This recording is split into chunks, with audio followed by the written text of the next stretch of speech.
Quando o astronauta é arrancado do conforto da Terra e das regras que conhecemos e se vê sozinho, apenas com o silêncio do espaço infinito, o que será que ele realmente enxerga lá fora? Olá, pessoal! Hoje vamos mergulhar juntos em 4 histórias inacreditáveis, todas reais, que desafiam tudo o que achamos saber. Mas antes de começar, se você ainda não se inscreveu aqui no canal, aproveite esse momento para fazer isso.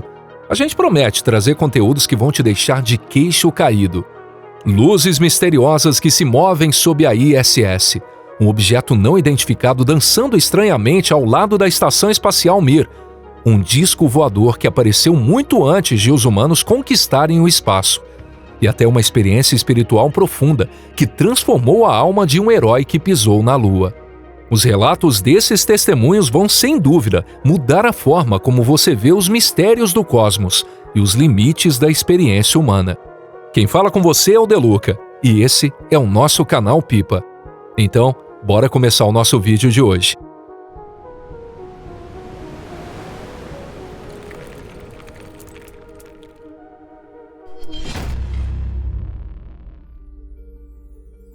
A luz que surgiu sobre a Terra.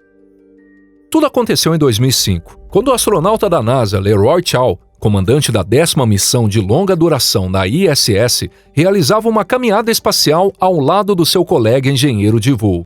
A cerca de 400 quilômetros acima da Terra, eles trabalhavam do lado de fora da estação espacial, seguindo o cronograma normal de atividades. Ao redor só havia escuridão absoluta, e sob seus pés, o planeta Terra pairava em silêncio, deslumbrante e sereno. Foi exatamente nesse momento que Chiao viu algo completamente inexplicável. Bem embaixo deles, a uma altitude muito inferior à da órbita da ISS, havia 5 ou 6 luzes intensas, flutuando agrupadas. E o mais impressionante, elas não estavam paradas, estavam em movimento. O movimento era incrivelmente ordenado, e Chiao descreveria depois as luzes formavam algo parecido com um V, ou um sinal de visto invertido, como se voassem em formação. Essas luzes cruzavam o céu noturno da Terra, mantendo uma trajetória constante. Mas o que afinal poderia ser aquilo? Nem mesmo o experiente Chiao, nem o seu companheiro de missão conseguiram identificar as luzes nos primeiros segundos. Não se tratava de satélites conhecidos, tampouco de lixo espacial com órbita previamente registrada. Para quem sempre acreditou na ciência e na lógica, aquele foi um momento difícil de aceitar. Tente imaginar a tensão daqueles minutos, olhando fixamente para uma luz desconhecida, tentando desesperadamente compreender o que estava vendo. Já de volta à Terra, Chiao revisou minuciosamente os registros daquela observação e chegou à explicação que considerou mais plausível. Na opinião dele, as luzes misteriosas poderiam ser os refletores de grandes barcos de pesca ou de uma frota pesqueira operando à noite no mar. Em determinadas condições atmosféricas, refletores potentes, enfileirados, podem mesmo criar, quando vistos do espaço, uma cena tão incomum quanto aquela.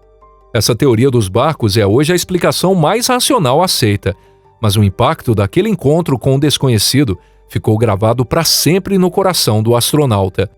Mas e se aquelas luzes não fossem embarcações terrestres? E se aqueles pontos luminosos em formação ordenada fossem, na verdade, um fenômeno completamente desconhecido vindo das profundezas do espaço? Talvez a resposta ainda esteja lá em cima, piscando discretamente no céu noturno acima da Terra. O objeto que girava perto da Mir. Em 1991, o cosmonauta Musa Manarov estava em missão na Estação Espacial Soviética Mir.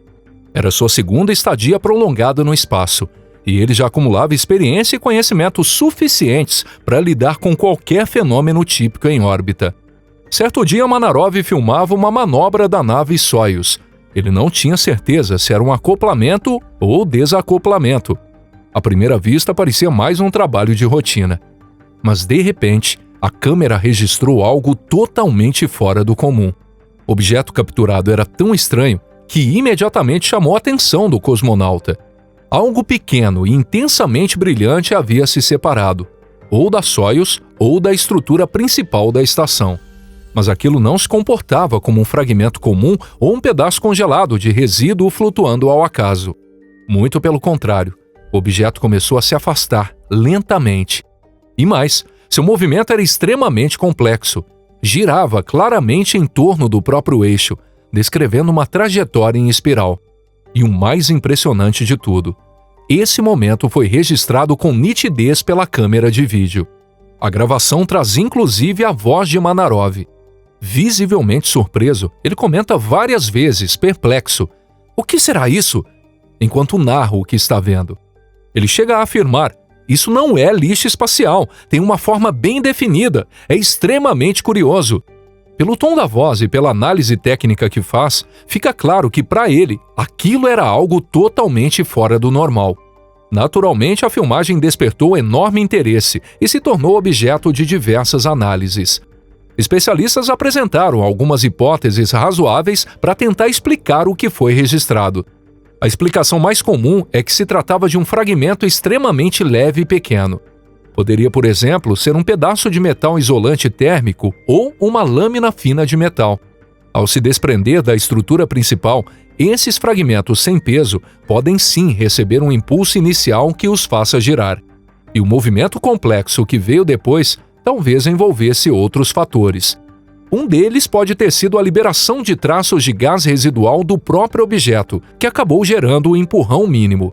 Também não se descarta a ação da luz solar ou de forças minúsculas que existem no vácuo espacial. Em um ambiente de queda livre em órbita, até essas forças ínfimas podem provocar movimentos inesperados.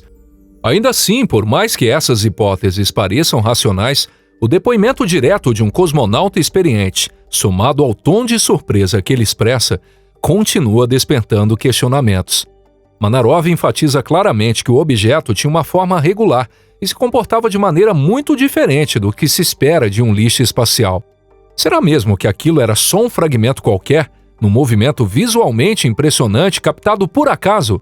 Ou será que a câmera do cosmonauta registrou algo que ainda desafia completamente a nossa compreensão, tanto em forma quanto em comportamento? O vídeo guarda fielmente aquele momento enigmático, mas a verdadeira identidade daquele objeto giratório continua sem resposta até hoje. O encontro com um disco voador antes da era espacial. O nome Donald Deck Slayton é simplesmente indispensável quando falamos da história da exploração espacial norte-americana. Ele não foi apenas um dos lendários Mercury 7, como também dedicou anos e anos à seleção e ao treinamento de astronautas da NASA. Reconhecido por seu profissionalismo exemplar e por sua frieza diante de qualquer desafio, Deck tinha uma reputação impecável. Mas muito antes de dar seus primeiros passos rumo ao espaço, em 1951, enquanto trabalhava como piloto de testes da Força Aérea, ele passou por uma experiência que jamais conseguiu esquecer. Slayton falou sobre esse episódio várias vezes ao longo da vida. O caso aconteceu durante um voo de testes realizado sobre o estado de Minnesota. Ele pilotava um caça em condições climáticas ideais e com visibilidade perfeita. Foi então que um objeto estranho pairando no céu chamou sua atenção. Segundo seu relato, sempre detalhado e coerente, tratava-se de uma aeronave em forma de disco, com um tom acinzentado. O formato lembrava bastante os discos voadores que já começavam a aparecer nas manchetes da época. Com sua visão afiada e grande experiência em identificação de aeronaves, Slayton estimou o diâmetro daquele objeto em cerca de 3 pés, pouco mais de 1 metro. O comportamento do objeto era extremamente anormal. Inicialmente, ele flutuava imóvel a uma certa altitude. E de repente, como se estivesse exibindo uma tecnologia muito além do que existia na época, subiu em linha reta a uma velocidade espantosa e sumiu do campo de visão em questão de segundos. Acostumado a lidar com as aeronaves mais modernas do mundo e conhecedor profundo das capacidades de voo da época, Slayton tinha plena certeza de que aquilo não era nem americano nem estrangeiro. Também não se tratava de nenhum instrumento meteorológico, nem de qualquer fenômeno atmosférico ou natural conhecido. Para ele, o que viu foi um objeto voador construído com uma tecnologia totalmente desconhecida. Em todos os relatórios oficiais e nas declarações que deu posteriormente, ele sempre manteve a mesma descrição precisa e direta, sem exageros ou devaneios. Não era apenas o testemunho de uma pessoa comum, mas sim um relato de alguém que fez do céu o palco da sua vida. A experiência de Slayton é considerada até hoje um dos registros mais relevantes entre os inúmeros relatos enigmáticos feitos por pilotos e futuros astronautas, antes mesmo do início da era espacial. Então, o que foi exatamente que Slayton viu nos céus de Minnesota naquele dia de 1951? Será que era alguma aeronave experimental ultra-secreta, tão avançada que nem mesmo o piloto de teste sabia de sua existência? Ou será que ele teve um encontro com algo de origem e tecnologia que ainda estão muito além do nosso entendimento? Deck Slayton faleceu em 1993, mas jamais deixou de acreditar que aquilo que viu era real e nos deixou esse enigma carregado de mistério como parte do seu legado. A iluminação que veio no caminho de volta da Lua. Nem todo o mistério do universo está do lado de fora. Alguns estão dentro da gente. A experiência do astronauta da NASA, Edgar Mitchell, é um exemplo impressionante disso. O que ele viveu não tem nada a ver com discos voadores, mas sim com algo muito mais íntimo, profundo e transformador. No caminho de volta da missão Apollo 14, enquanto observava a Terra e as estrelas pela janela, Mitchell foi tomado por uma mudança radical de consciência. Não foi alucinação nem devaneio, foi uma experiência profunda de samadhi, um tipo de iluminação espiritual. Ele sentiu com clareza absoluta que ele próprio, seus companheiros e todos os seres estavam conectados de forma inseparável ao universo como um todo. Aquilo aconteceu de forma espontânea, sem qualquer tipo de prática meditativa ou preparação especial. A sensação era vívida, avassaladora e o abalou profundamente por dentro. Mitchell descreveu essa vivência como um estado de êxtase e harmonia, em que percebeu o universo como um sistema vivo, cheio de conexões. Foi como tocar diretamente a essência mais real e misteriosa da existência. Ao retornar à Terra, ele já não era mais o mesmo. Aquela experiência virou de cabeça para baixo a forma como ele via o mundo, a ciência e a própria ideia de consciência. Ele percebeu que a ciência ainda mal arranhava a superfície do que a consciência realmente é e do papel que ela desempenha no universo. Em 1973, Mitchell fundou o Instituto de Ciências Noéticas para estudar exatamente isso. Até hoje, o Instituto continua pesquisando as ligações entre a consciência e o mundo físico. Mas afinal, o que foi aquilo que Edgar Mitchell viveu? Uma reação extrema da mente diante do ambiente cósmico? Ou será que ele tocou, mesmo que por instantes, uma verdade fundamental sobre a realidade que normalmente passa despercebida por todos nós? E você? O que você acha disso tudo? Se curtiu esse vídeo, deixe um like e compartilhe com seus amigos em suas redes sociais.